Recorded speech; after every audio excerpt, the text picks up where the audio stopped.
Hello, everyone. Welcome to Game Junk Prototype episode 90, recording on Sunday, January 16th, 2022. My name is Frank. My name is Sean. And my name is Andrew. And we will be counting down our top 10 most anticipated games for 2022. We're all busy getting in some playthroughs or some attempts at the best games of 2021. We haven't even done our top 10 list for 2021 yet, but time to move on spiritually. Usually you would do it the other way around, but there's some need a little more time. Some major shifts going on in my list right now. I'm not gonna lie. There's a lot happening. So games need to be played, and we'll do the list when it can be done. That's all I have to say about that. Your number one game better be holding rock solid. That's all I have to say. There's movement, potential movement. Anyway, we'll talk about that later in the show. So let's kick it off. Who wants to go first with their number 10 most anticipated game? Can I just give a little preamble? You know, these things. You need to preamble. It's a year. There's going to be a bunch of games. Yeah, I know, and I think like our lists Where are were going to you be. when 2022 started? I think our lists are going to be kind of similar, and I was looking at other people's lists online, and like a lot of them are all the same games. Like I tried to throw in a few slightly under the radar things, but I have a few like extra things I'll mention at the end that aren't on my list that I think are more. Look, this isn't, let's talk about the games coming out in 2022. If it was, that would be the title of the show. This is our most anticipated games. So just call it like you see them, Dwight. Say what 10 games you're most excited for. If they happen to be the same, and they all happen to be on a big blue console with a haze surrounding it, hey, that's the way it goes sometimes, all right? I'm not even including PlayStation 2 VR anywhere in this list, so. Okay. You know what? I need to totally kill the vibe you just set up and make an announcement. Epic Dumpster Bear 2 out now. Yes. Out now on the Nintendo Switch. Also, the epic prequel to the Epic Dumpster Bear saga, Jank Brain, out this Thursday, January 20th, 2022. Pick these games up. They are cheap and they are fun. That's it. I picked up Epic Dumpster Bear too. Attaboy. Kieran was enjoying it. So. Of course he was. There's a bunch of fart noises. Are these games technically 2021 releases or 2022 releases? Well, I mean, technically they're.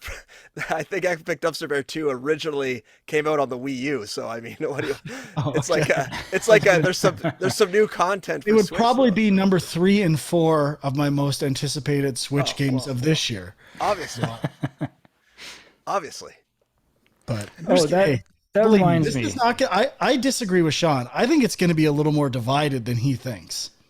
Okay, I hope so. But the other thing I was going to say, and this is always a problem, but like I kind of stuck to games that I think have actually been announced for 2022. Some of these may slip, but like if there was no release date yet, then I didn't put it on my list. Hey, if we're going to do a preamble, let's get into it. Sean's games last year, his top 5 of 2021 are all on this list this year. So pretty much. I was pretty good with correctly estimating year. We'll see if Sean's improved. I have 2 games that my gut is they'll get pushed to 2023. But for the most part, I'm pretty confident they will be 2022 releases. In fact, a lot of them are in the next 3 months. So without further ado, or preamble. Sean, why don't you lead us off here? All right, well, I'm going to start. My number 10 is not a game. Good start. Great start. The hero. But I'm throwing in some hardware, the Steam Deck. I'm actually psyched for the Steam Deck. I'm kind of regretting not pre-ordering, so I don't even know if I'll be able to get one this year, but I'm looking forward to it, and I've just got a lot of weird little games in my Steam library that I never look at and never play. And this would be a good way, I think, to actually start getting through those. Perfect opportunity to play it on the shitter. Exactly. The kids are playing the Switch all the time. You need your own device. That's definitely a factor. Let's be honest. You're going to install everything on that thing, and you're never going to turn it on. And you're going to be like, yeah, I'll get to that one day. We'll see. I hooked up my Steam Link for the first time in like 2 or 3 years. So My TV, actually, you can install the Steam Link app. So you don't even need the Steam Link thingy. You just kind of... How did I miss the opportunity to, when you're dropping a steamy turd, play a little Steam? It's perfect. There you go. yep. There you go.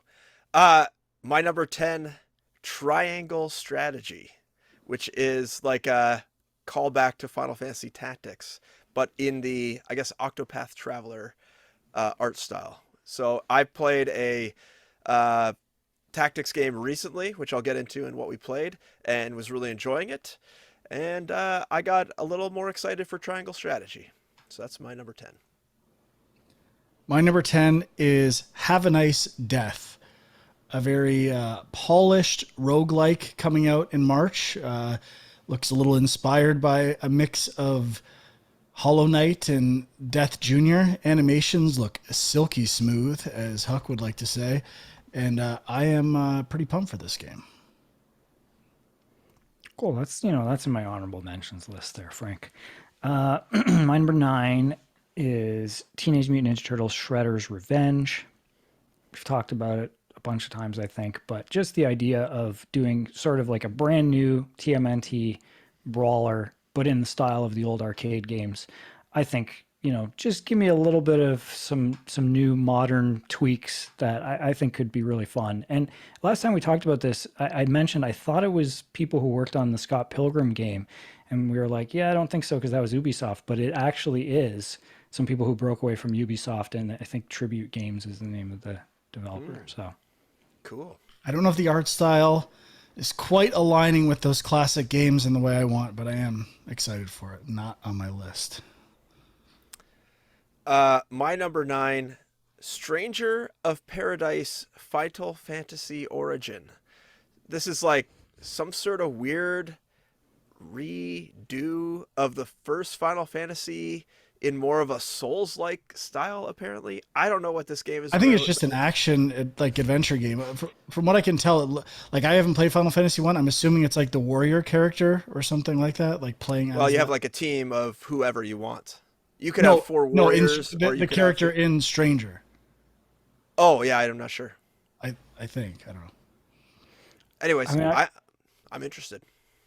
I gotta say, like, as a Final Fantasy fan, I don't know how you keep track of what these games are. Like, it just seems so confusing to me. Well, I don't really know much. Is about your this entire game, list, like, is your next Final Fantasy 7 mobile? That, like, is your whole list Final Fantasy games? I cannot reveal that. That's too personal, as you like to say. Final Fantasy Stranger belongs in the shitter with the Steam Deck. Does not look good. My number 9, I said there's 2 games that might get pushed. This one's getting there too. Arc Raiders, which I think aesthetically, camera, it's doing really cool camera stuff. There's like these big battles with a camera close to the ground. I felt it was a new presentation for a 3D action game, and it felt like a movie more so than other action games do. So will the gameplay live up to that? I'm not sure. I wrote off a lot of games that I was excited for, and I've seen demos and a little more gameplay for, and my excitement has waned. But this one it's a mystery, but a mystery I'm titillated by. Okay. My number 8 is Nobody Saves the World, coming out this week on Game Pass. New Drinkbox game. I already played the demo. It's kind of a dungeon crawler where you can switch forms to different animals and characters, and I don't know. It just seems like there's a lot to it, and thought it looked amazing. So really looking forward to it. My number 8. It's available in 25.5 hours as long as it's a midnight launch. Perfect. My number 8, Nobody Saves the World. Also excited for it. I think it looks awesome. Love the demo. Can't wait to play more. And yeah, can't wait. And we'll be hopefully Apparently having I'm Graham more on. excited than you two, as we'll see. So. My number 8 is Kirby and the Forgotten Land. You hate Kirby. Yes, my next sentence was I don't get Kirby at all, as typically from the gameplay, but we're finally getting it in 3D, a little more fast paced. And I gotta say, these bosses are dazzling me. Every time I see a boss from this game, bosses have gone down the shitter big time. And I'm looking for Kirby to bring him back. Are you okay, Frank? Your list is a little off today. Oh, it is not. I like the new trailer. They just released a new trailer this week, and it comes out looks in March, good. so I'm kind of excited too. Not on my list though. Not on my list. My number 7, which I think probably was on a list last year, is Tunic, which is coming to Game Pass in a month or two, I think. And, kind of a Zelda-like, but, seems a little bit different in terms of some of the puzzle stuff and the story that they've got behind it. So I just like the art style. So I'm looking forward to this. Did you play the demo? I did. Because I did too, and quite frankly, I'm worried. There was some big design problems as far as I'm concerned. So we'll see if they get ironed out.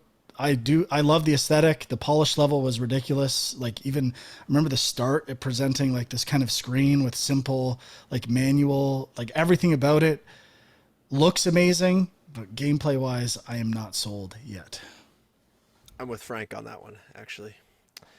My number 7, I think this is probably going to slip, but they've announced the release date, or a rough release date, at Starfield. And it is to come out on Xbox Game Pass in November. We have not seen any gameplay from it, I don't think, yet. Just cinematic stuff. And I highly doubt it's coming out in 2021, but I thought I would put it on the list anyway. I would have highly doubted it as well, but I have to say, Microsoft pretty much nailed all their recent dates that I thought were impossible. So they seem to be, I mean, it might be one of those, like, some features aren't available at launch, a staggered release, but I think it'll come out in some form on November 11th. It has also been, you'd think, in the works for quite a while. Yeah. So you'd think it'd be closer to finish than not. I think it will come out this year. Either way, it looks like a turd. I'm out.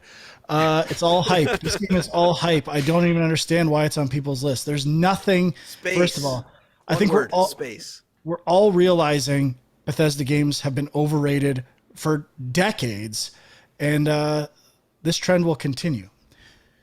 Number 7, the first game on my list that I really don't think is coming out this year is DokeV, I forgot about DokeV. Absolutely gorgeous looking, massively multiplayer game, an open world, like very cute art style, hot or everybody's golf-ish, but like super, like it's this combination of highly stylized characters and like photorealistic visuals, and I think it looks amazing. Don't know what it is yet, but it was the only game that really blew me away at something we watched in the summer. I feel like it was a Switch showcase. I think it was it was a weird one. It might have been PlayStation, to be honest. I don't know. It was the only thing that stood out. How sad is it? We don't even remember these shows. I think it was Gamescom. Yeah, it might have been. Oh, That's maybe. right. That's right. DokeV. I'm pumped. Okay. My number 6 is Horizon Forbidden West. Number 6. I guess you never beat the first one. Like I haven't finished the first one. I've tried to play it a few times and always get about an hour in and never come back to it. So I'm, this could change. I could be very hyped. I'm gonna try to play it this month, and then maybe I'll be even the first one for it. Yeah. Just wait for the second one. What? It's like 60 hours. You're gonna burn yourself out on the first one. Well, that's how these things go. But learn from my mistakes. I'm gonna try. Just get to the snake. Get to the snake wrapping around that pillar. That's all you need. Okay. My number 6 is A Plague Tale Requiem. I really liked the first game, and I've really liked everything I've seen from the second trailers and stuff they've shown. And I think this game is going to surpass the first game in terms of quality. And I believe it's by Asobo, which also did like Flight Simulator and this game, which is they're both really technically sound games. So I'm excited. Nice. I want to see My some number more rats. My number 6 is Nobody Saves the World. Love Drinkbox games. First and foremost, their gameplay is amazing. They understand good design. I've never been disappointed with one of their games from a design perspective. Severed, you can't, like, it's severely underrated. I'm trying to think of a pun with severed and severe, and I can't believe that game doesn't get more attention. Like, they made touch controls fun and like deep. And I obviously love Guac 1 and 2, so I'm curious to see whatever this new kind of form-driven game is. I expect nothing but the best. I've been having a lot of Vita like desires lately. Like I want a new Vita, real bad. A new Vita. You need the Steam Deck, bud. I Close you can get. I might need one. It's not going to happen, but.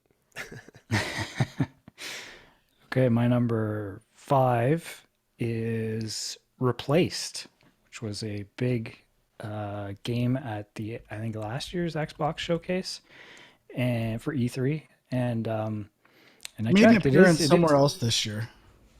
Yeah, I checked. It is 2022 listed. I really don't know if that's realistic or not, but it seems like it probably is. And just kind of a 2.5D dystopian setting, but I think it's like a platformer. Kind of reminded me of like Another World and Flashback, those kind of games. And an amazing camera, like ideas for a 2D game. Like they're tilting the camera in all these interesting ways. I watched the trailer again today. This game looks amazing. I should put that on my list, but I did not, unfortunately. The closest thing like that they've had since Cuphead for like a out of nowhere website breaker kind of game where everyone's like, what is that? Which is not easy to do. Yeah. It kind of reminds me of The Last Night, I believe. Like night as in not K-N, but night as in darkness. Do you guys remember that one? Similar art style. I think it was more adventure game-like than platformer, though. But it, I think, ran into some development issues, and who knows when that baby's coming out. But my number 5, Horizon Forbidden West. I have never finished the DLC for Horizon, but I always wanted to. And I do have the complete edition on my PS4, which I was hoping to go back to at some time and try to finish those that DLC. What was it? It was like in the snow, right? Or something? Frozen Wilds. Yeah, so I wanted to do that, but I highly doubt I will have time to do that. But either way, I think the next save is going to be incredible. And my goal is to have a PS5 by the time that baby comes out. Oh, yeah. If you have your PS5 by then, my advice is to download the PS4 version, platinum it, and then auto pop that PS5, baby. Don't even use it. My number 5 is Replaced. Same as Sean's. Probably my most anticipated indie game at this point. And you know what? I looked around a bunch of lists. This was not on any lists, and I totally forgot about this. I saw it on some. Oh, did you? I must have just not obviously looked at the cool guy lists like you did. Yeah, I think it just hadn't, like, again, the release date seems a little more up in the air than some of these other games, but they did announce it for 2022. So, okay, my number 4 is Stray, which I think looks amazing. It's basically you're controlling a cat in some sort of cyberpunk future or something. Still not entirely sure what the gameplay is, but it looks like some kind of puzzle solving, and it looks fantastic. It's coming out for the PS5, I think PS4 as well, and PC, and it's published by Annapurna. Don't know too much else about the team behind it, but it definitely is one of those trailers that just, when you see it, it pops. Yeah, as soon as I see cats, I gotta roll my eyes. I'm out. It was around 12, hovering around 12 on my list though. Yeah, I think that was where it was around on mine too. My number 4, Hogwarts Legacy. I I'm interested to see what this game is. Actually, I think having a kind of like Harry Potter game, kind of openy world type thing in Hogwarts would be cool to play. So number 4. Yeah, I kind of forgot that was coming out. I feel like they kind of went radio silent for a while on that one. I don't think it's going to come out this year, but everything says it is. I don't think it's going to happen. Not that I would have it on my list anyway. Don't. I mean, there 14 is a new hours ago, someone wrote a thing saying it may not launch till 2023. So Yeah. You know what? I'm going to say 2024. There is a new Fantastic Beasts movie this year, so I don't know if Oh, that's a huge factor, tie-in. but- Huge tie-in. My number 4, this could get heated between Sean and I with his number 1. Actually, sorry, his number 2. Suicide Squad, Kill the Justice League. On all of these lists I saw, it's Gotham Knights everywhere. And am I the only one who's looking at Gotham Knights and seeing it's Warner Brothers Montreal and this is Rocksteady, and the last trailer we saw was like the most exciting, like way more exciting than Gotham Knights. I don't care if it's multiplayer. I don't understand how this isn't the game everyone's talking about from the Batman universe. So I don't think it's going to come out this year, but I am way more excited for this than I am for Gotham Knights. I mean, I agree with you. Like the co-op thing is a big selling point for me for Gotham Knights, but like this just seems like it's the next evolution of the series, and it's next gen. Gotham Knights is not. Gotham Knights is right. old and current gen. Yeah, definitely. My number 3 is God of War Ragnarok. I don't know, if this one is coming out this year. It seems like a pretty solid, because it was supposed to come out last year and obviously got pushed. So I think it will, but I am very excited about this. my number 3 is Teenage Mutant Ninja Turtles: Shredder's Revenge. Now, this may Nice. just be the kids talking, but I think it's going to be pretty fun to play this maybe with, 3 people, local co-op. And I really enjoyed Streets of Rage, which I know is not by the same people, but I feel like they would take this into account. And I think, didn't these people also do River City Girls? Or was that not them? I don't think it's the same developer. Okay. Well, either way, it feels like there's been a resurgence in these kind of like brawler games, and I think they've kind of found a good point of being fun but not being too repetitive. Like Streets of Rage was pretty short, and I actually liked that it was short. I thought it was a perfect length, and I hope they do the same with the Turtles game. Maybe add some replayability in there somehow, but I'm excited for it. I think it'll be fun to play multiplayer, local. And Seems like they all add, like Castle Crashers was the first game that kind of added a leveling up system, and Scott Pilgrim did something. I actually found Scott Pilgrim to be pretty grindy and the progression pretty slow. Yeah, it was. Yeah. Even Scott Pilgrim, I thought the progression was quite slow as well. So I recall there being a big like difficulty spike as well in that game. Yeah, I mean, there's a resurgence in terms of number of brawlers. I don't like graphically they're better. I don't know if anyone has actually taken the gameplay of a brawler a step forward. Well, I wouldn't go back to Scott Pilgrim. I wouldn't include Scott Pilgrim in that assessment. I would include River City Girls and Streets of Rage, and that's Yeah, I it. mean, there was that and Battletoads. There was a couple other ones, like, so there's been a bunch. Sure. but Okay. Yeah. I still, no one's like taken the brawler and made it like a modern day quality of life, like brought it into, the future. Like the way that I think Kaze did for an old school platformer, where it kind of sped up all the processes, condensed all of the action. Like, I don't know. I just thought it did it perfect. I mean, I'm waiting for a new brawler that does that. I have yet to see it. That's what I'm hoping Shredder's Revenge will be, but I hope so too. I guess we'll see. My number 3, I don't think this game will be on either of your lists, and it's probably number 1 on, or number 2 on 50% of the worlds. Elden Ring, Yeah. which I'm kind of in the middle. I absolutely love Sekiro. I can't get into Dark Souls and Demon Souls. This seems to be somewhere in between, but based on the videos I've seen, I feel like it's leaning more into like aggression based rather than defensive based. Like the spell casting looks fun. There's a lot of like platforming, and it looks way more fast paced. So that to me is giving me like pushing to the Sekiro side of the balance beam. So I think it looks cool.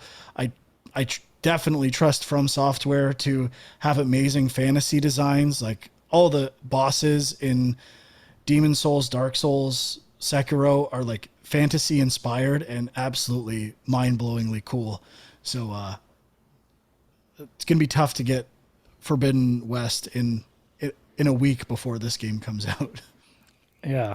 And there's a few other things in February too that are kind of cool, but yeah, I mean, it's not on my list, but you know, I will say I'm planning on picking it up, which is something I never really thought I would be, but the reason why it's not number 2 for me is in the brief demo we saw recently, it looked a little unpolished. There was like, do you remember there was like this trampoline thing? I don't know if you guys watched it, where you could jump like super high in the air, and it looked like a Goat Simulator. Like it didn't look good. Like it didn't look like a next gen platforming mechanic. And I guess it isn't next gen either. It's on PS4 and Xbox One as well, I think.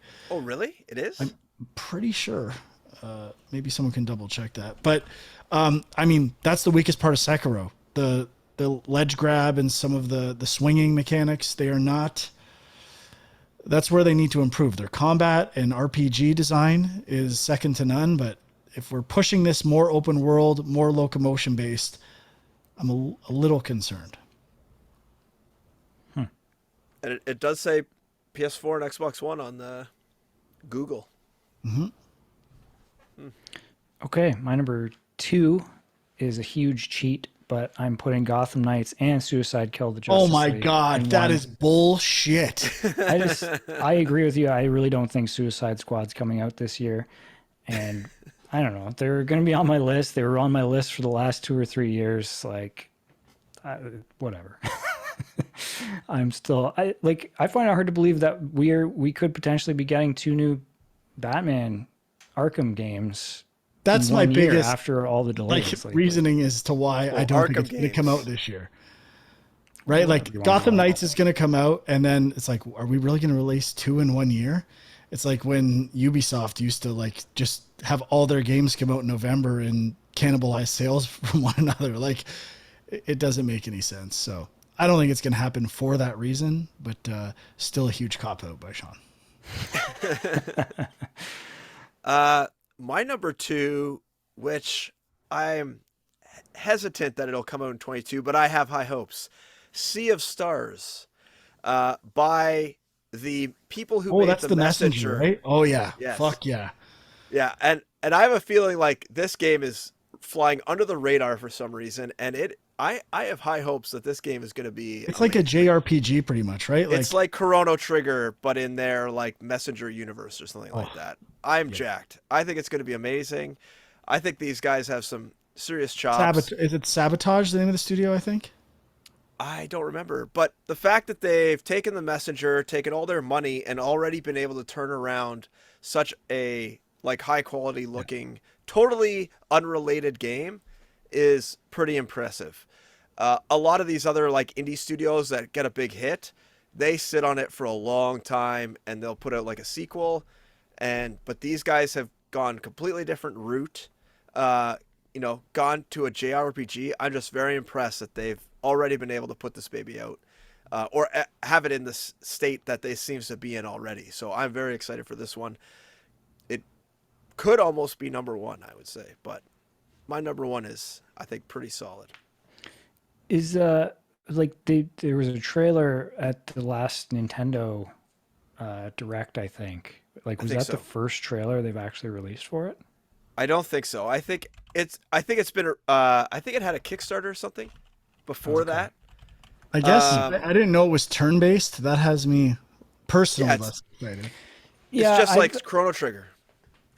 Yeah, I saw that as well, and it's like I'm kind of on the fence of like whether this is kind of for me, but it does apparently have kind of like the Paper Mario, Mario and Luigi kind of like there's some interaction in the fights that, you know, that generally is enough for me to get interested. So, All right. My number 2 is God of War Ragnarok. And I'm not going to say anything else quite yet. I'm going to let Sean reveal his number 1, and then we'll get into it a bit. oh, okay. I don't know what that means, but He already had God of War on his list. He's going to say Breath of the Wild 2, and then we'll get into a little sequel debate here. my number 1 is the PSVR 2, which I am super psyched for. I mean, it's weird because it's like on the one hand. Are you serious? Yeah. Breath of the Wild 2 isn't on your list. I don't think it's coming out this year. That's like, I mean, if I knew for sure it was coming out this year, yeah, it would probably be number 1, but I don't really believe it. Okay, well, let's backtrack then, because I thought it was your number 1 for sure, because you love it. Well, you want me to say my number 1? No, I'm going to get back to my sequel talk, because I thought he was going to say is your number 1 Breath of the Wild 2? No, it's not. It's God of War. Okay. All right. So let's talk sequels a bit, because every list I see has Breath of the Wild 2 at the top of the list.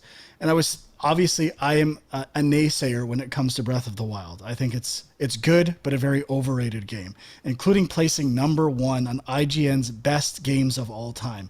That's your site too. That was just insane. It's absolutely insane.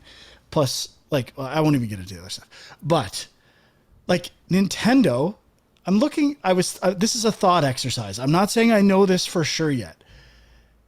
Nintendo is not great at sequels that are on the same platform. The only one I could think of that is a great sequel that both games came out on the same platform is Mario Galaxy 1 and 2. What about Majora's Mask? Yeah, I don't love Majora's Mask. I know other people think it's better. Like Banjo-Tooie, I know that's rare, but it's not as good. The Metroid Prime 2, Dark Echoes, not even close to the first. Like, I'm trying to think. Mario Brothers 3 might be an exception, but I also think Mario Brothers 2, even though it wasn't originally a Mario game, isn't that good. Can you guys think of exceptions to this rule? Because I was really stumped. I could not come up with... They don't do it that often, right? They don't have sequels on the same platform that often. So, yeah, you're kind of right. But they also, if they do it, they usually change it up. Like they Mario World 2. Well, I may be the only person that thinks that, but I actually think Zelda 2, the original, is better than the original Zelda. You are the only one. But I have to say, Sony's the exact opposite. Their sequels always deliver. They might not be as good as the original, but Uncharted sequels continually get better. They understand expectations with sequels. So I got to be honest, I love God of War, not as much as everyone else. But I think when it comes to sequels, Sony knows what expectations are, and it will surpass the original and improve upon everything in the original. So I'm with Huck. My number 2 is God of War.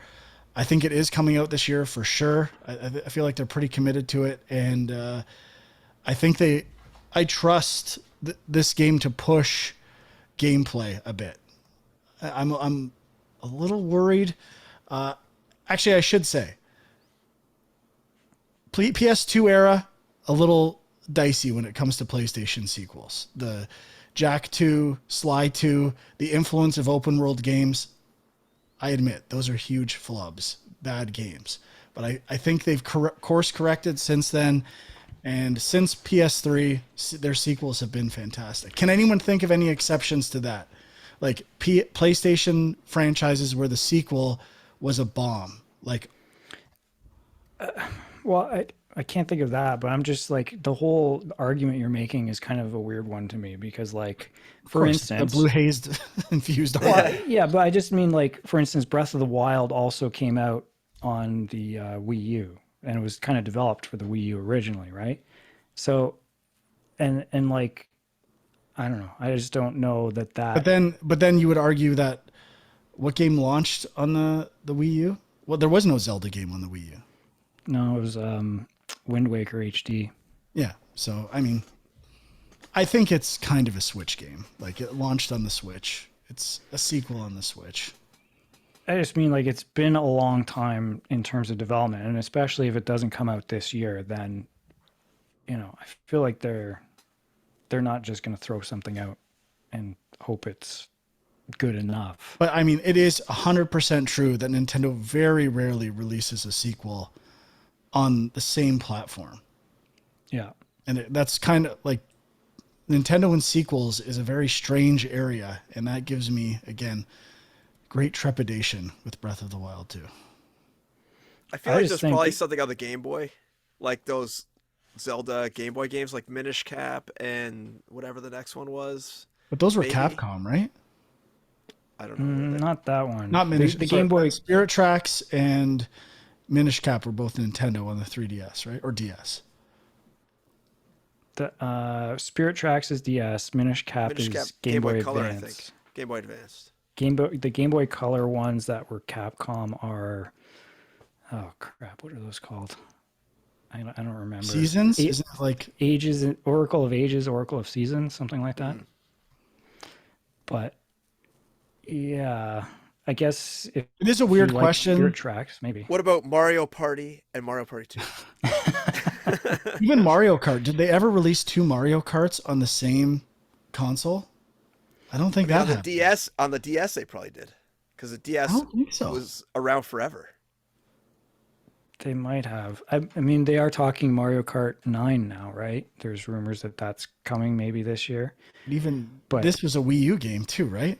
Yeah, exactly. And you know what? Ultimately, I have to give some respect to Nintendo for like not milking franchises on a single console, even though people still pay $80 for it at the end. Like, they're not stupid, but I do have respect for that. Yeah, I mean, I just think, there's things they can tweak and polish. Obviously, I hope they get rid of the weapons breaking system. Oh yeah, the other one, Donkey Kong Country 2 and 3 would be other examples too. Okay. A lot of these are rare examples, rare developed. Yeah, are those even really? I mean, those are more like second party. They're not really like Nintendo in house. I guess a lot of Sony games would be considered second party too, though. Yeah. So, just back to the PSVR 2. Sorry, Sean. I mean, I don't. It's weird in the sense that, like, part of me is like, do I play VR games that much? Like, I think they're really cool, but then, like, I don't sit there and play them 20 hours straight or anything like that. I did play one that I like quite a bit that I'll talk about today, but just something about like something that's going to push it forward that gets me excited. And I think to see what, next gen graphics for VR could look like, that's exciting.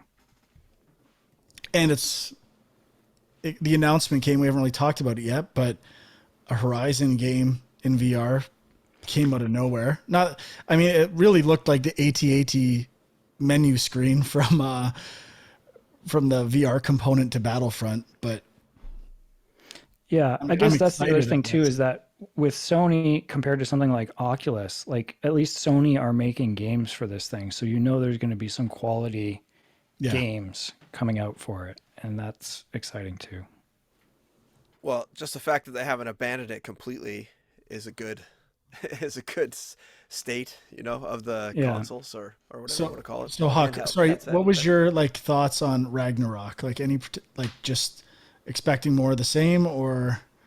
I don't know. I didn't like platinum it like you guys did, or you did, Frank. I didn't do all the Valkyrie shit. I didn't really dive into the map as much as you did and get all super frustrated. So I just really remember the axe combat, and then the chains spoiler later on, just being amazing, and just how they incorporated exploration and using the axe to find things, the puzzles, and the puzzles, the set pieces. I just and they've had 4 years now, or let's say 3 years, 3 full years to do this. Like, I just think they already have the core in place, and now they can go God of War on it and just up the set pieces, up all the level design. I just have really, really high hopes for this game that it's going to blow everyone away. Like, just thinking back, like, the no camera cuts, like little things that you don't even think about anymore with God of War. All this super high polish level stuff that just makes that game so fluid. I've been wanting to go back and play that game recently. Hey, it's out on PC now. And that's probably why. It was actually a really big challenge to get the no camera cuts to work, and it works in super widescreen monitors. Has everyone seen that story in like 12 places? Like, I don't know. No, I haven't. That's funny. But I don't know. I think this game is going to be great, and that's why it's my number one. I'm really excited for it. Just fix the map. If they fix the map, well, they can. They've had 3 years to fix the map. I'm sure they've heard. I'm sure they've listened to Game Junk multiple times. I wouldn't be surprised. Like, I know Corey Balrog is not directing this game. He seems like he's like, no, the map's really good. People just don't I want it to look like that. I want it to be he's a hero. I could see the map not changing. My only concern is that in the first game, didn't they have the like hub and spoke style map? But then you really only went to like 3 of the spokes. Isn't that correct?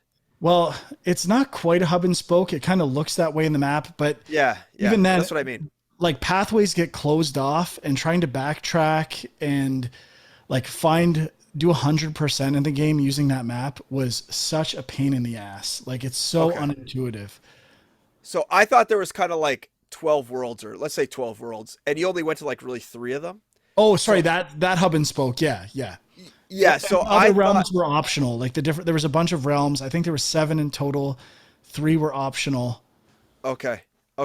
So I didn't do all those optional ones. So I thought they were going to use that opportunity to make the second game about those. Yeah, I could see that. Which I thought would be pretty cool. But, I don't know how they're going to tie it into the whole Ragnarok aspect of it. But either way, I'm really excited for it. I think it's going to be cool. Well, as I recall, this game was pitched to be the previous game, and they said, wait, that's the story for the sequel. So, well, that's a good sign then, because they already had the core. Yeah. They kind of knew the story beats already going in. So they have the mechanics now. They have the story beats. All they have to do is implement it. So 3 years to implement everything is a good amount of time to get everything polished and out the door. I think we're in for a real treat.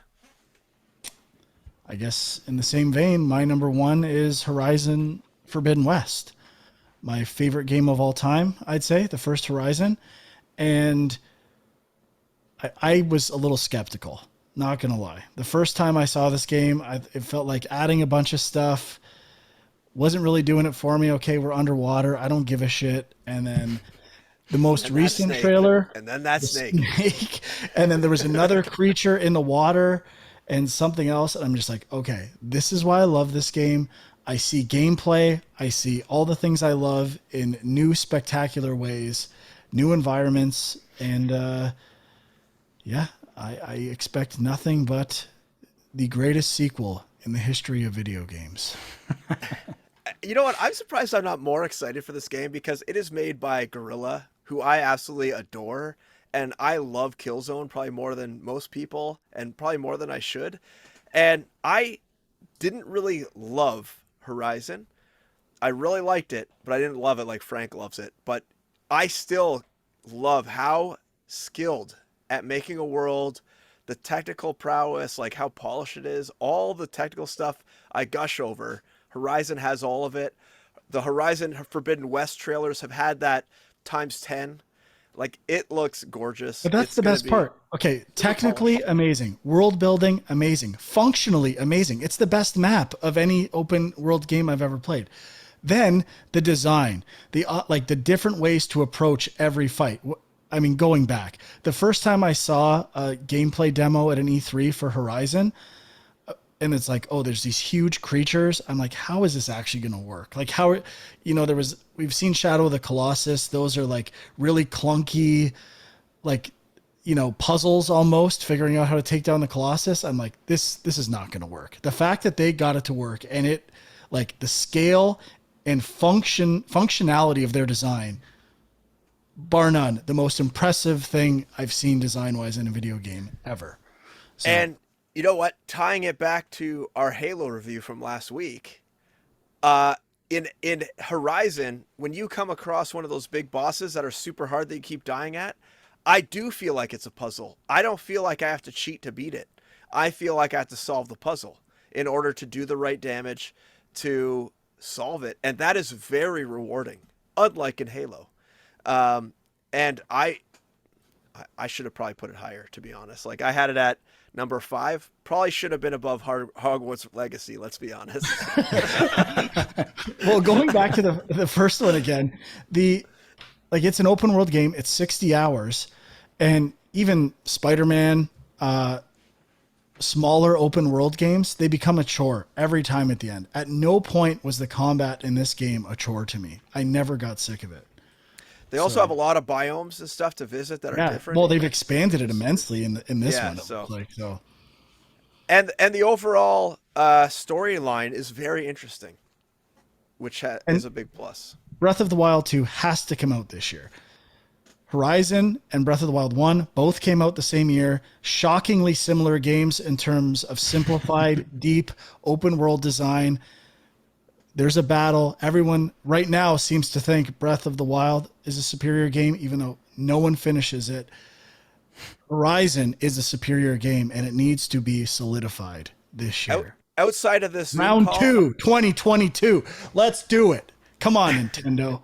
Don't hold back. I know you're scared. I know you're scared of Horizon. It's okay. I must say, outside of the Zoom call, all the media outlets, they have crazy scarlet fever. Let's be honest.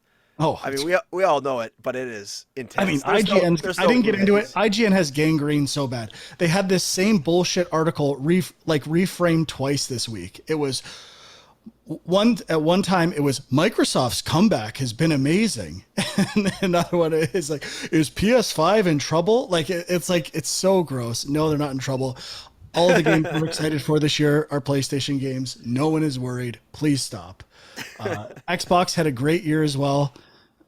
Like, stop with this clearly biased stories on your front page. Okay. Yeah, I was just looking at what else Nintendo has this year, because that's an Pokemon interesting. People are excited for. Yeah, but obviously, how important would it be for them to have Breath of the Wild 2 out this year? And I know they have Splatoon 3.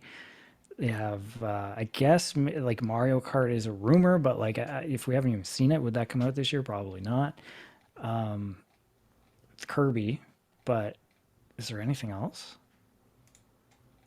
I don't know. I mean, they always seem to have stuff that just pops up and comes out a couple months later, but it does kind of look a little light right now for the Switch, unless I'm forgetting anything major. Maybe they're gonna release there's Mario and Switch Rabbids 2 as well. I forgot about that.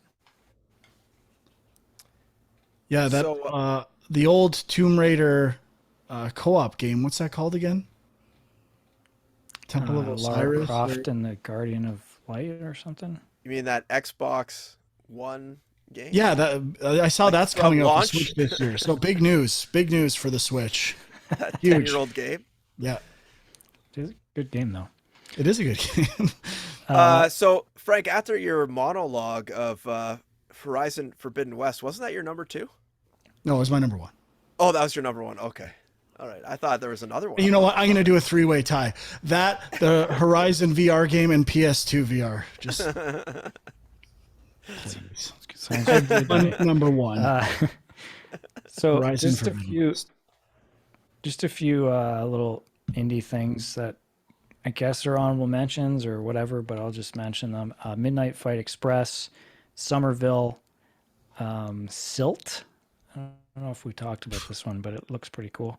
I thought you were going to have Scorn on your list. Scorn, I don't remember. That's that like one. the H.A. The Geiger one. Geiger one. Oh, right. Look-alike. Yeah, that does look cool. Planet of Lana as well looks pretty cool. So Yeah. Oh, go ahead, Frank. No, I'm a hero, and I don't do honorable mention, but the one game I was sad to cut. I was trying to get it on the list. I have high hopes. Avatar, the Avatar game. Thought about it. I mean, There's I'm kind of basically looking no. forward to It's a first-person game, and everything is just like these cinematic trailers that look like the movie. So, I have no confidence that it's going to be good at this point, but I want it to be. The one game I almost pulled a Dwy and put a slash in there at my number 10 spot was Dead Space / the Callisto Protocol, but I do not have confidence that they're coming out this year. So Now, I saw a list that had Dead Space remaster. I do not see that happening. yeah, seems a stretch, but it could happen. Who knows? EA has the team member numbers. So none of us had Breath of the Wild 2. None of us had Pokemon. One of us had Elden Ring. I feel like there's another big game none of us had. Maybe Forspoken. I considered Forspoken. I still don't think that's coming out this year. There's Stalker 2, which just got delayed to December. And I'm just looking at what other big games there are. I guess there's Tiny Tina's Wonderland, but Yeah, don't care. I was the only one with Starfield, which is on a lot of lists. yeah. Yeah, I mean, that one, like, I'm excited for. It could be cool. I just didn't feel like there was enough to go on yet. But True. I don't know. I'm not really seeing too many other huge games that we skipped, but I feel like there must be a few others. Let us know what we forgot. I got to say, 2021, looking back, was an amazing year for games. Like, even the stuff I'm getting in now, there are so many good games last year, and 2022 is looking just about as good. So, like, movies are in the shitter, games are on the rise. Life is good. Let's keep these games coming. Movies, time to step it up. Huck, anything else for you? No, that's it. All right. Let's get into what we've been playing. Anyone want to go first? Sure. Yeah, well, a lot of dabbling going on right now. Sort of trying out a bunch of things, seeing if maybe I want to put more time into something because it might make my top 10 list, but Can I ask about one game that might have been the VR game you were alluding to? sure. What's that drum game I see you popping high scores on Oculus? Yeah, so I did play a bit of Smash Drums, which is kind of like, I talked about An air drum game, I guess? Like Yeah, air drumming? so Unplugged came out earlier, and that was like the guitar game where it actually uses hand finger tracking, and it's like it's cool, but it doesn't work 100% of the time. This one is it's more of a it's a drum game, and it's a little bit more arcadey. Like drums come at you from different directions, but you kind of have to hit them in rhythm. Like it'll have like a symbol to tell you if it's like off time or not, and it's like you can play like a full 360 version of the game, but I didn't try that one yet. But it's pretty fun. The only thing that sucks is that none of the music in that game is recognizable stuff, and I was kind of like not the biggest fan of a lot of it. So I don't know if they have DLC packs or anything like that. I didn't see anything in the menu, but that would be my one criticism, is the music's a little lacking. But that's on Oculus, and it's pretty cool. Was that the VR game you were... No, I have another one, but Go for it. okay. The other thing I tried is in VR anyway, is a game called Eye of the Temple, and this is only on Steam, and I guess for like the Oculus Rift, I guess. So it's not on the Quest. But what it is, it's kind of like an Indiana Jones style thing. You're in a temple and you got to kind of solve puzzles to pick up treasures and stuff. But what's interesting about it is it requires 2 foot by 2 foot or 2 meter by 2 meter square area to play in, and you're actually moving in that area. And so it's kind of like, I don't know how many people have that available. Is it designed so, like, I'm seeing a puzzle here where it's a bunch of platforms you have to jump on foot to foot? Is it almost designed so like they know you're going to have to do a 90-degree turn and kind of circle in the same space? One of the cool things they do is there's these platforms you step on that are moving, and they're like rolling logs, so you have to walk backwards on them as they're moving forward, and that kind of always resets your position. That's cool. Have you run into any walls yet? Well, I have, and that's definitely like, I just barely am able to get the 2 meter by 2 meter space down here, and I feel like to have that amount of space and to be tethered to your computer is pretty tough. So I don't know how many people can actually play this game, and apparently they've said like it's not really something they're looking to port to the Quest because it would be hard to do. What about So Airlink? Like, do you have a space you could Airlink it from? yeah, that's true. I hadn't really tried that, and I could. I mean, I just find that I get better results with the direct Yeah, connection, no, for sure. but that yeah, I should give that a whirl actually. But yeah, it's like I'm always like kind of right up against a wall or something, and I'm like kind of always feeling with my hands a little bit to make sure that I'm not Yeah. about to like because sometimes you have to use a whip too, and so sometimes I would like go to whip and I would like hit the wall. Smash it. Oh, God. So yeah, it could be bad. But it's just because of that movement and some of the other interactive elements, like it's just super immersive. Like it's on a different level from a lot of other VR games I've played. So You're gonna it's have pretty to neat. move and like build a dedicated VR room. That's what, like when you Yeah, move to your new house, you really weren't thinking this through. that's true. That's a good Padded point. walls. Yeah, maybe for the PSVR too. For me, I played a game called Fae Tactics, which is the game I alluded to before.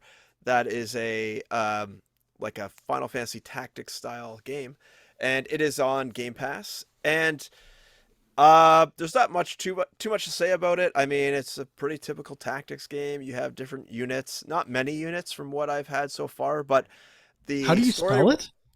FAE Yeah. Tactics. Uh, and the story is pretty fun so far. You play like this weird, I guess, sort of like fairy creature, I guess something, and she has little companions, and you could summon things with cards. And there is a lot of, I really like the tutorial is probably about maybe 10 battles long, and each battle they just slowly introduce you to the mechanics, and actually it does it in a really smart way, and the battles are not too long, and the things they introduce to you are very obvious once they kind of explain it to you. So I thought they did a really good job of walking you through it, and I really enjoyed it for the time I spent with it. I don't know if I'll go back to it anytime soon because I'm trying to get through other games, and I don't think it's going to hit my list, but it's a pretty enjoyable tactics game if anyone's looking for sort of like a Final Fantasy Tactics game until what's that game called? Triangle Strategy, Oh yeah. or that like there's another one that's coming out, Tactics Advanced or whatever, the Advanced Wars Like Advance Wars reboot 1 and or 2 whatever. collection, yeah. Yeah, which I guess is not quite as the same as Final Fantasy Tactics, but kind of similar. And yeah, I like it. I thought it was pretty well done. I like And the art style. It looks is cool. this on Game Pass or no? Yeah, it is on Game Pass. Yeah. Oh, okay, cool. So the only thing I've really played is Deathloop, and it was a struggle. I was like, okay, everyone says Deathloop's amazing. I'm gonna try it again. So that must have been like Thursday, maybe Friday, and I played for like 2 hours, and I'm like, this is so clunky. Like I still think it's clunky. Like especially jumping. Like I died in water so many times, like not being able to see where I'm jumping. Now that does improve. You get a power that like kind of eliminates the guesswork of jumping. But the more it really has a huge learning curve. You have to play for like 4 hours to get Deathloop. And I'm finally at a point where I get Deathloop, and it's really kind of all the issues I had with Returnal. It adds like the tracking of leads and knowing which time and area to go into and having reasons to explore. I know a lot of reviews talk about how like the idea of information as a commodity in this game is a big thing, and it really does it well. And I still don't like it swears constantly. It's like trying to be hyper cool that I could do without. But I mean, it's super polished. I love the infinity and the hyper color loading screen. Love the main menu. Love all the menus except that it's one of those kind of mouse cursor menus. But It's really good. Each of the areas, like they're so unique. I don't even know what they are yet at this point. Like I'm kind of learning what this place is as I go through it. And every place has like very interesting landmarks. Telegraphs are decent. I hope you get a power, like one of the slabs or trinkets is that you can scan things. Cause I do find I'm missing things because all the environment objects kind of blend in together. And I understand that like it's incentivizing exploration, but you know, sometimes a notebook that is irrelevant looks like a note that is relevant, and knowing which one I should highlight, like I hope they give me a way to like clean up missing information as the game progresses. Like I understand at the beginning, you know, there's lots to take in, but as I replay each area at different times, I find I'm finding less new stuff. So I hope it like gives me ways to find the stuff I've missed before. But like the powers, I've only gotten 2 of the slabs. And one of them is so cool. I don't know if this is in Dishonored. Sean, did you get the one where it links enemies? Yeah. Like that's amazing. Cause I'm like, there's so many enemies to start the game. And it's kind of, I just find I do the same thing. I shoot one in the head. Like the guns are amazing. Like so unique. Like that spike gun where it's designed for headshots, quiet headshots. I unlocked one of like the arsenal finds. Did you get the gun that like splits into 2 and like it's these heart pistols that turn into a submachine gun? I don't think so. Oh my, like it's amazing. it's really winning me over. Like I feel like that's what I'm missing is that, you know, I got like the first 2 slabs or whatever, and then I was kind of just trying to get to the next guy that I was supposed to kill, and I just kept dying over and over again. And I think I need to go out and explore and get more stuff, but I just haven't. I don't know. But the leads are pretty good for that. Like it was something on my leads menu that said, hey, you should go look for this arsenal thing. And now I found another potential gun to add. And compared to Returnal, which was like, for a AAA game where it's a 4-hour run, like that, like, what's the word I'm looking for? Like disappointment of ending a run and having to start over. Like this game gets around that. It lets you keep things. It like always encourages progress. I played for like 6 hours straight yesterday. I'm like, I just want to keep exploring and finding stuff once I got the game. So yeah, I'm finally coming around. I'm starting to understand what all the hype is about Deathloop. Yeah, I got to go back to it. Just even you talking about it now is making me want to. I want to see what the other powers are. Like that linking thing is so cool. Like, how am I going to use these things in combination? I guess the one thing is the visionaries that are the people you kill. They feel a little lackluster. Like sometimes I don't even know it's a visionary. I wish they highlighted them a bit more. Like it doesn't feel like that big of a deal. When I kill one visionary killed themselves by accident. Like, I don't know if you had that, like the one, they just exploded themselves. I'm like, okay, that's good. No, I don't think but there is there's an amazing tension because you get 3 lives in each area. And I was down to my last life and I was going back to the exit after killing the visionary. And I'm like, fuck, this is intense. Like I cannot lose this. And, yeah, the learning curve is so steep, but it is worth it. Yeah, I mean, I feel like even once you kind of get the main, like how it works, it's still a little bit odd. Yeah. Oh yeah. Like trying to figure out, like, you got to get to certain people at different times of day in different locations. Like when you find a visionary, also those like animated cutscenes that were part of the market, like those look so good. And another thing I love, condensing information. So there's like typical kind of Bethesda stuff where you find documents and like they're like 2 pages. I don't think they're that cleverly written. I don't care.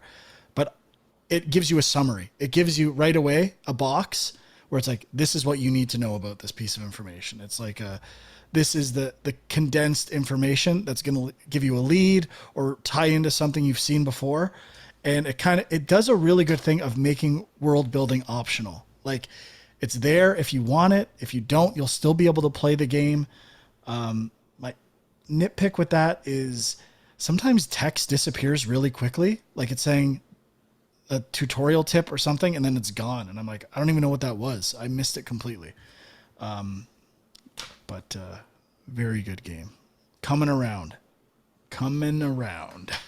Yeah, it's been a real lot of ups and downs with that one. Journey with Deathloop. I'm glad. Hey, it's a PlayStation exclusive. Blue haze all the way. I was trying to force feed it and I couldn't. I'm like, I texted Sean. I'm like, I just don't get it. And then it took, baby. It took big time. So I guess I'll quickly say, like, I mean, probably the thing I'm playing the most right now is I'm still trying to get through Guardians of the Galaxy, which I am still enjoying quite a bit. But it is one of those games where I find there's just so much dialogue and story that I'm like, I'm probably like halfway through it now, and I'm trying to think of like how many actual fights I've had, and it's maybe like 5. Like it feels like there's not that much action, and it took me a while for the combat to really click, because you really have to call in your team members and direct them and get their abilities involved as well. So clearly inspired by God of War and using Atreus, but like 4 Atreuses almost, which I like. I think it's a cool idea. Yeah. But I mean, the inclusion of real music. I know we've talked about like games trying to do that and it should be done more. It's the synergy thing or whatever it is, like the mechanic for, deciding what the right thing to say is kind of lame. But when the soundtrack kicks in those big battles, like that's a really cool idea. Yeah, it's pretty fun. I played a game called Severed Steel, which I guess you would call a boomer shooter.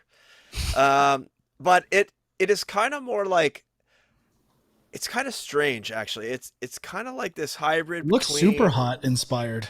Yes, I was just gonna say it's kind of like Super Hot meets like just a more Mirror's Edge. Like, yeah, maybe Mirror's Edge. Yeah, that's actually a good comparison.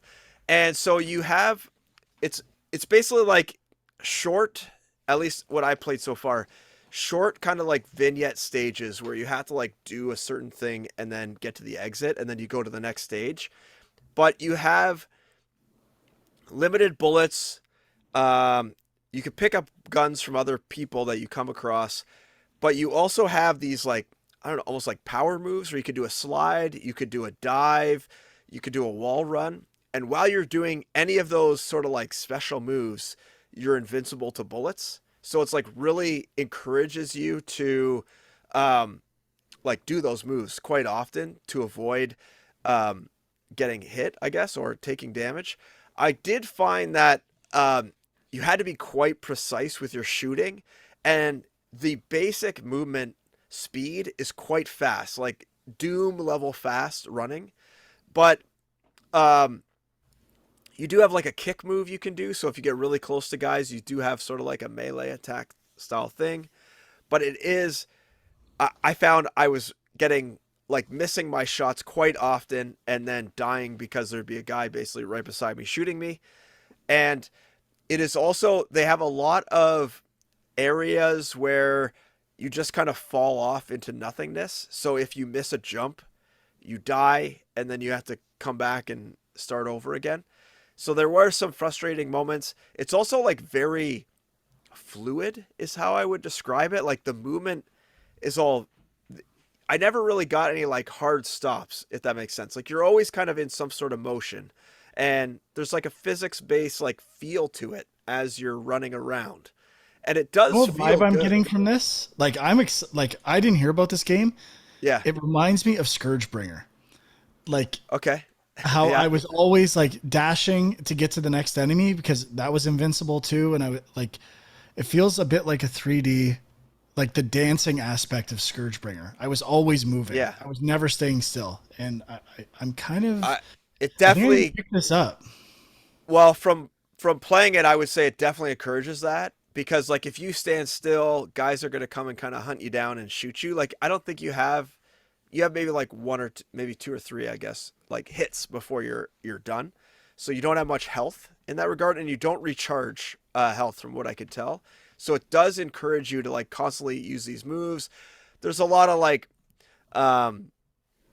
what do you call it? Almost like pizzazz or something. Like you dive through a window and it shatters and it goes everywhere and it's all like, oh, that's cool kind of thing.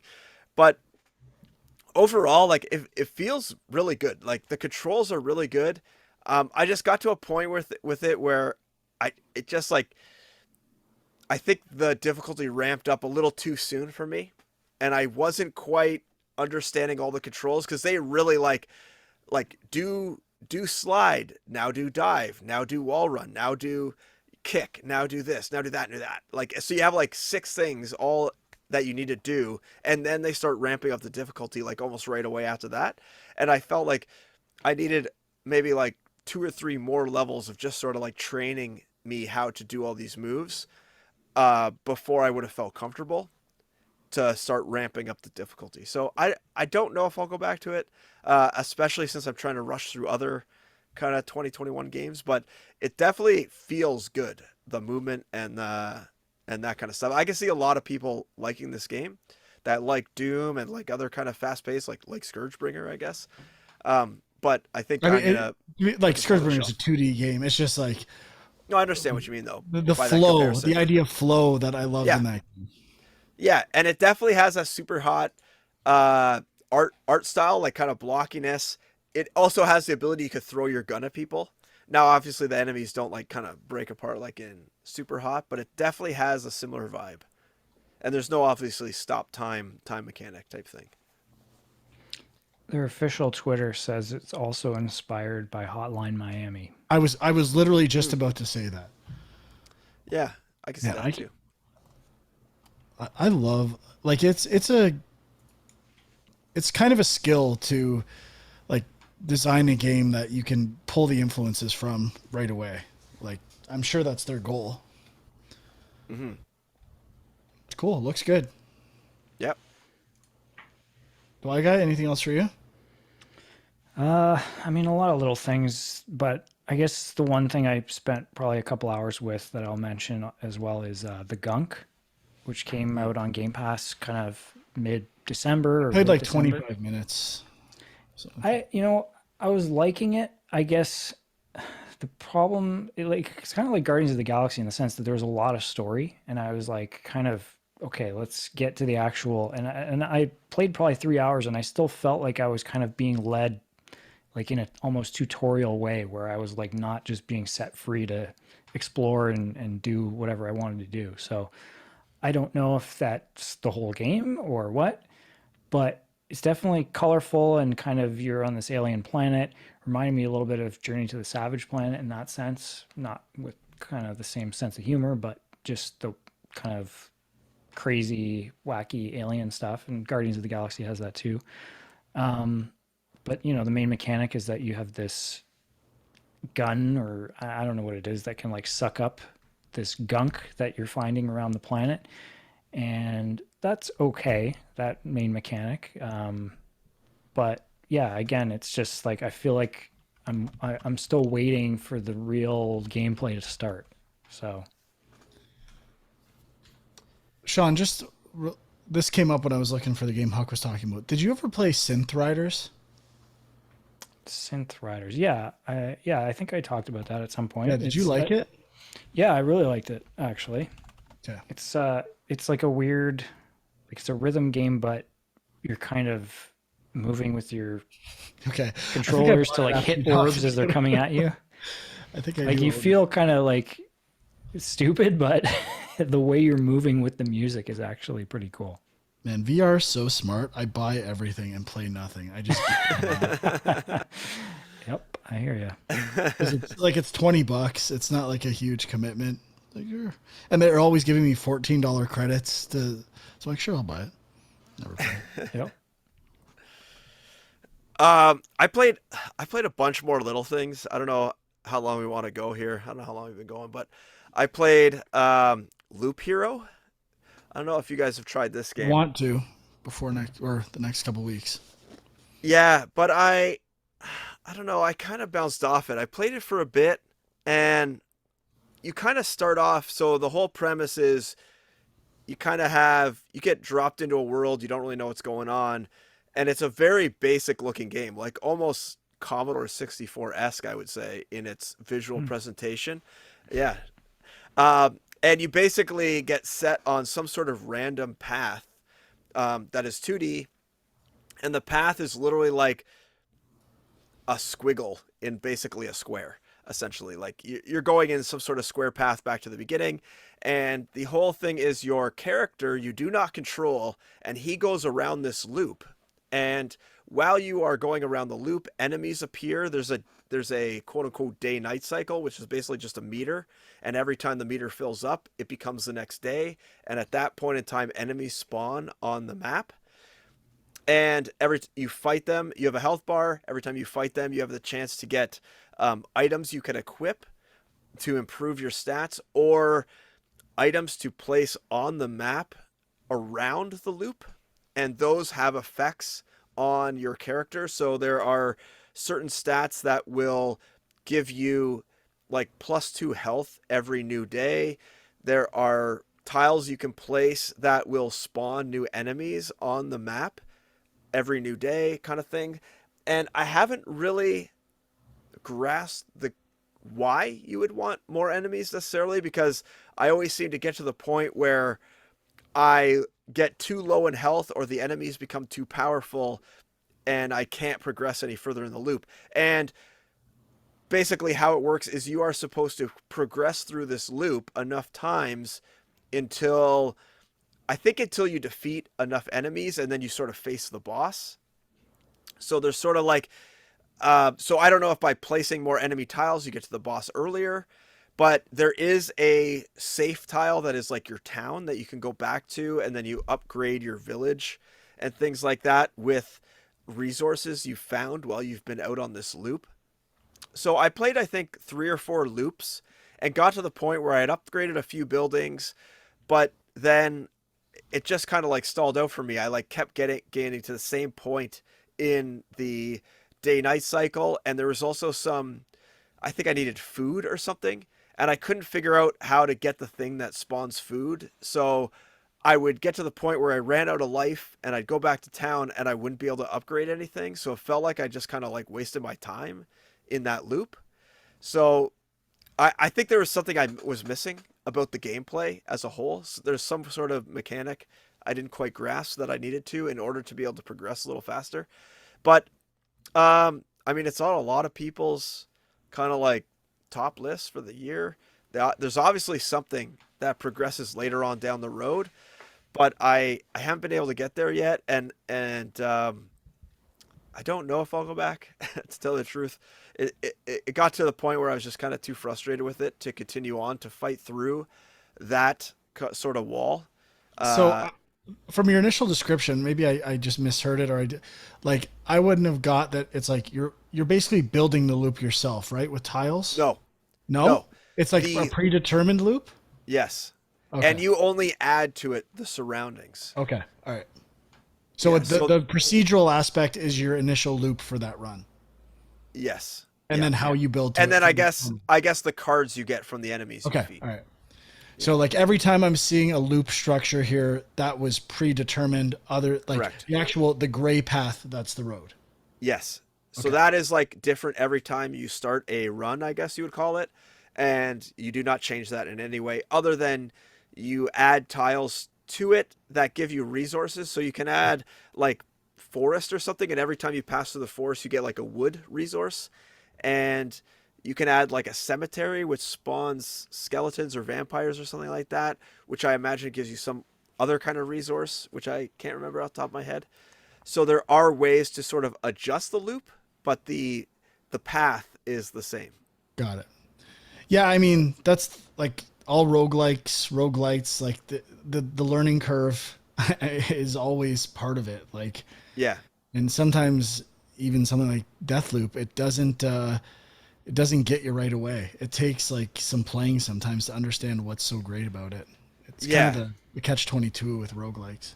The sort of nice thing about this game though is it does feel a little bit hands-off, like almost in the sense of like older turn-based RPGs where you kind of just sit there and mash the button. This game you could almost let it run And as long as you're kind of like paying close enough attention and occasionally upgrading your weapons, you could probably eventually, if you just kind of like let it go in the background, get enough supplies that you could build up your town to make a difference on your runs where you could progress.